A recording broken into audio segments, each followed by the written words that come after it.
நேபாளத்தில் கைது செய்யப்பட்ட கரேமுல்ல சஞ்சீவ கொலையின் பிரதான சந்தேக நபர்களில் ஒருவரான இசாரா செவ்வந்தி உள்ளிட்ட 5 சந்தேக நபர்களையும் ஏற்றிய விமானம் நேற்றைய தினம் கட்டுநாயக்க விமான நிலையத்தை வந்தடைந்திருந்தது.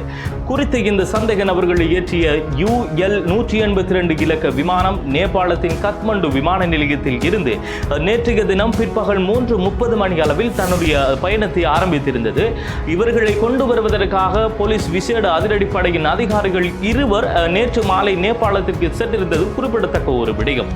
அதனைத் தொடர்ந்து இசாரா செவ்வந்தி, JK பாய், சுரேஷ் மற்றும் தக்சி ஆகிய சந்தேக நபர்கள் அடுத்த கட்ட விசாரணைகளுக்காக கொழும்பு குற்ற விசாரணை பிரிவினரிடம் ஒப்படைக்கப்பட்டிருக்கின்றார்கள்.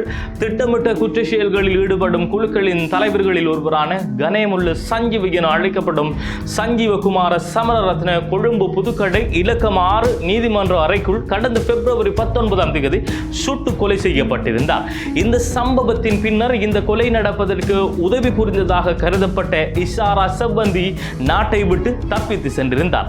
அதற்கு பிற்பாடு நேபாள பாதுகாப்பு பிரிவினருடனான விசேட சுற்றி வளைப்பில் கைது செய்யப்பட்ட இசாரா செவ்வந்தி உட்பட மேலும் சில சந்தேக நபர்கள் நேற்று நாட்டிற்கு அழைத்து வரப்பட்டிருந்தார்கள்.